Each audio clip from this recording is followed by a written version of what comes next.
Hello, my friends. How are you? How was your Wednesday? And my baby girl, how was your birthday? We are here for story time. This is an earlier time. We're now going to do 7 o'clock Eastern time instead of 8 o'clock Eastern time because that was a little late. So we will continue our reading of The Magician's Nephew, and we are already on chapter 8. And before we get started, there are some pictures in the book, and I'll just show you before I start reading the pictures from the last chapter where it talked about the queen or the witch on the hansom, which is a British word for cab. And the cab wasn't a real cab, it was, a cab with a horse. So if you can see, there she is with the whip and the horse. That's what it looks like. And then we had everyone chasing around after them because she was causing so much trouble. So we left off with the witch calling herself the Empress Jadis. All right, so here we go.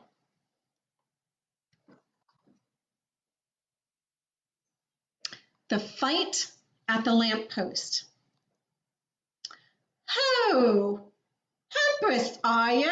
Well, we'll see about that," said a voice.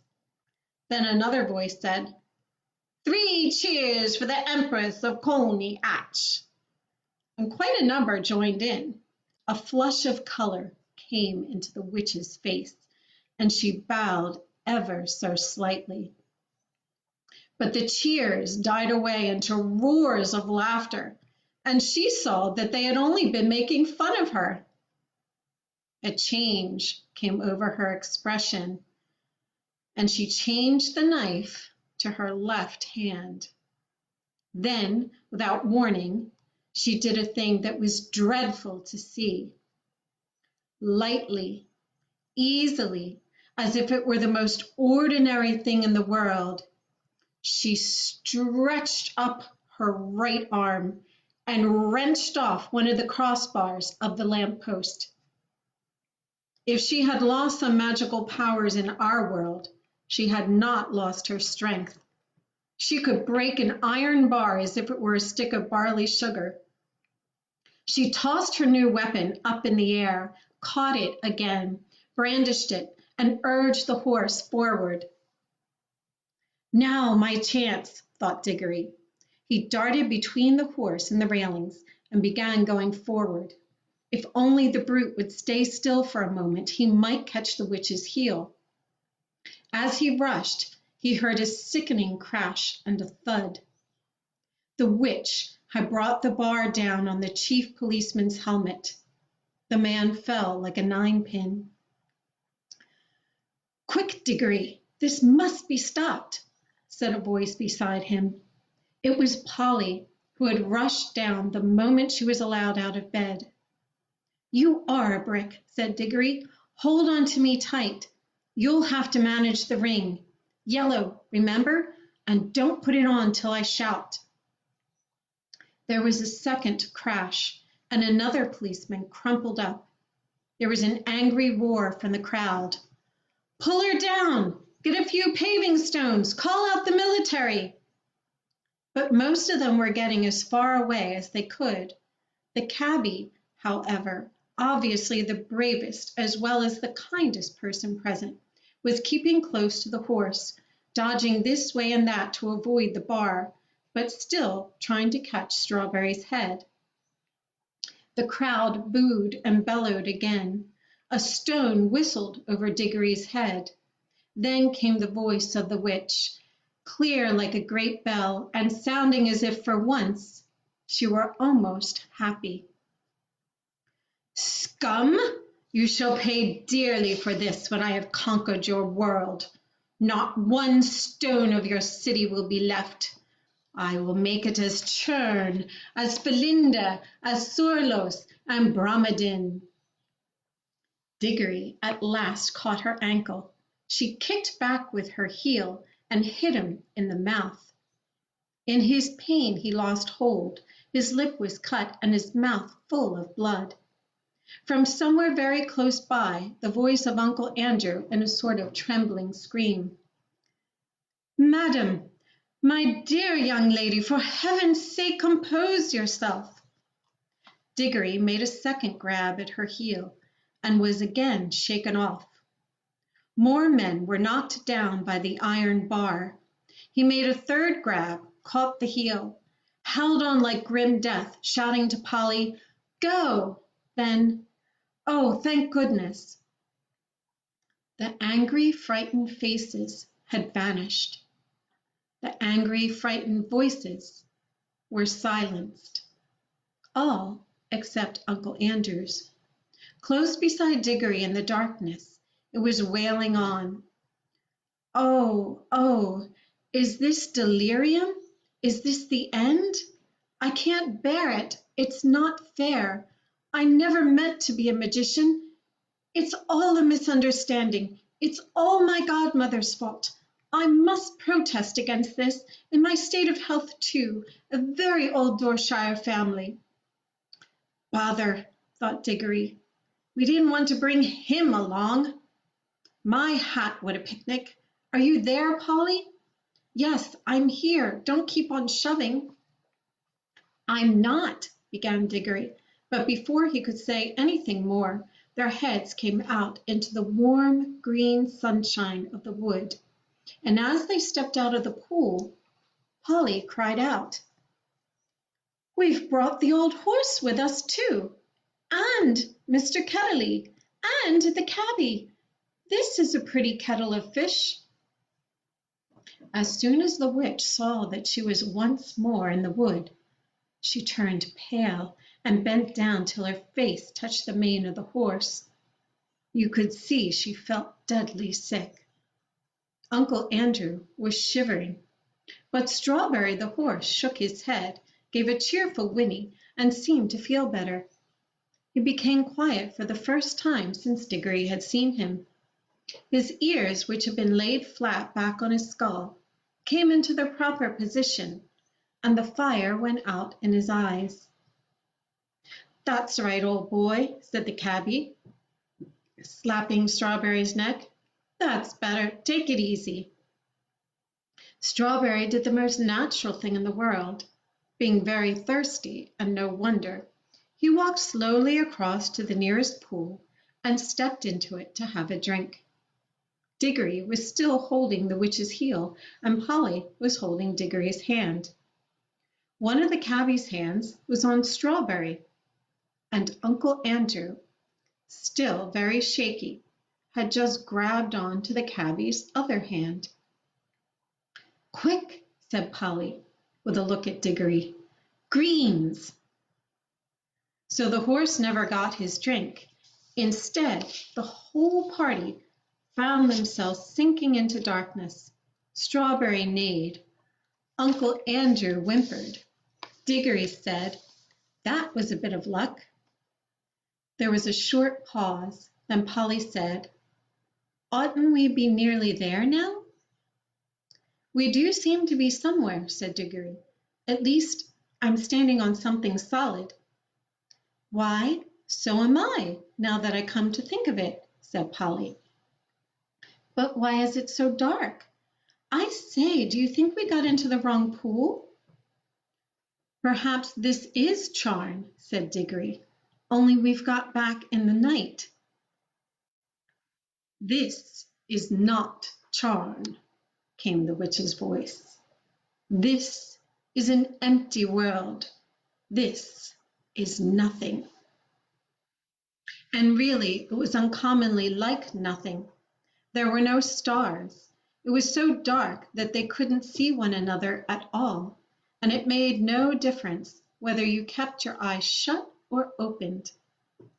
Under their feet there was a cool, flat something which might have been earth, and was certainly not grass or wood.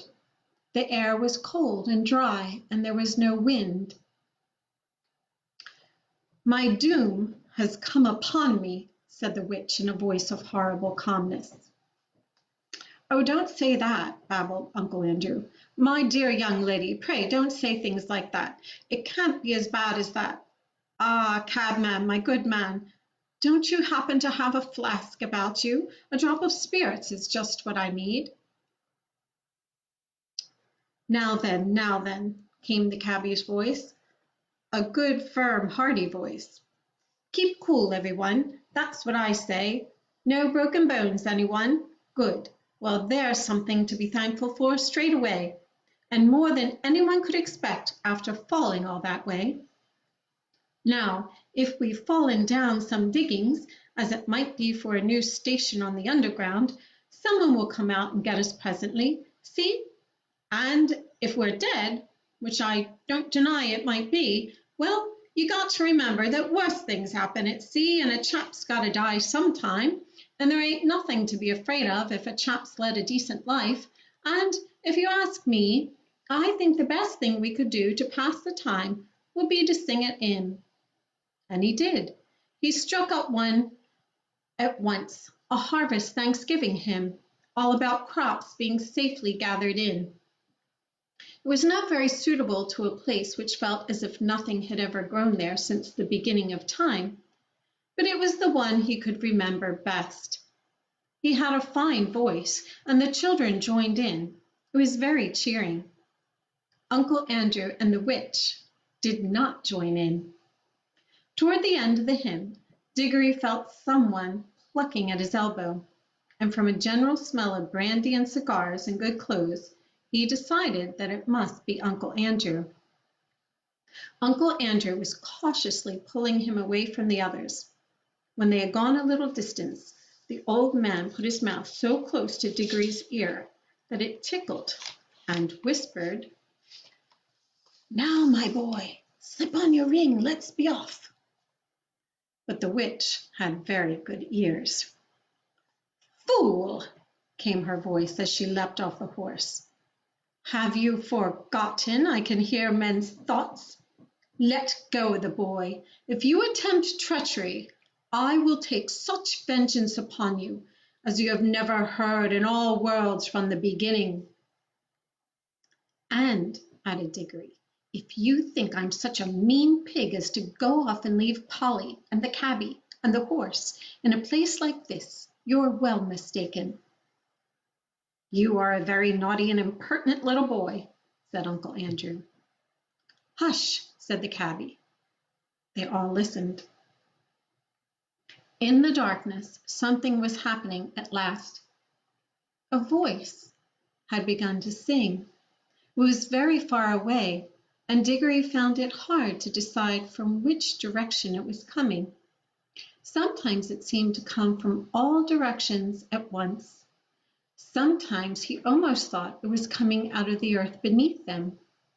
Its lower notes were deep enough to be the voice of the earth herself. There were no words. There was hardly even a tune, but it was beyond comparison the most beautiful noise he had ever heard. It was so beautiful he could hardly bear it. The horse seemed to like it too. He gave the sort of whinny a horse would give if, after years of being a cab horse, it found itself back in the old field where it had played as a foal, and saw someone whom it remembered and loved coming across the field to bring it a lump of sugar. "Good," said the cabbie. "Ain't it lovely?"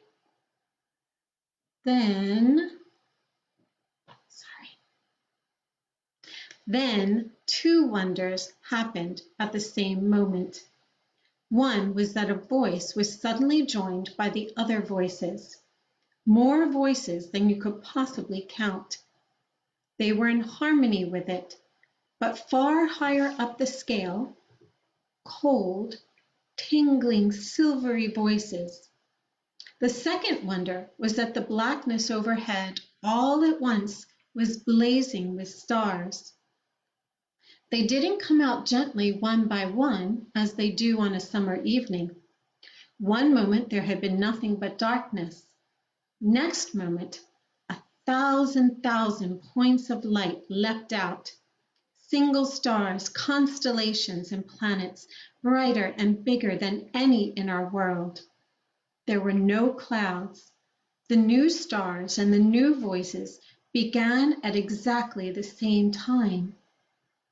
If you had ever seen and heard it as Diggory did, you would have felt quite certain that it was the stars themselves which were singing, and that it was the first voice, the deep one, which had made them appear and made them sing.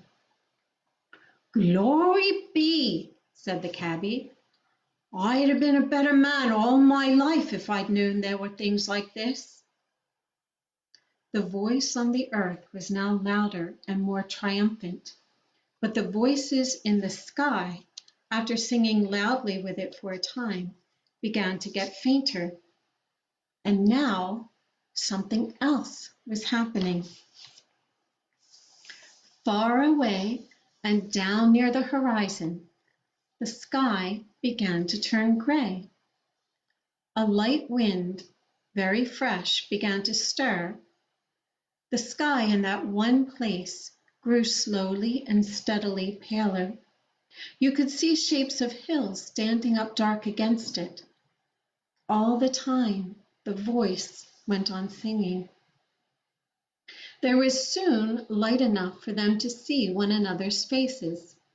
The cabby and the two children had open mouths and shining eyes. They were drinking in the sound, and they looked as if it reminded them of something. Uncle Andrew's mouth was open too, but not open with joy. He looked more as if his chin had simply dropped away from the rest of his face. His shoulders were stooped, and his knees shook. He was not liking the voice. If he could have got away from it by creeping into a rat's hole, he would have done so. But the witch looked as if, in a way, she understood the music better than any of them. Her mouth was shut. Her lips were pressed together, and her fists were clenched. Ever since the song began, she had felt that this whole world was filled with a magic different from hers and stronger. She hated it.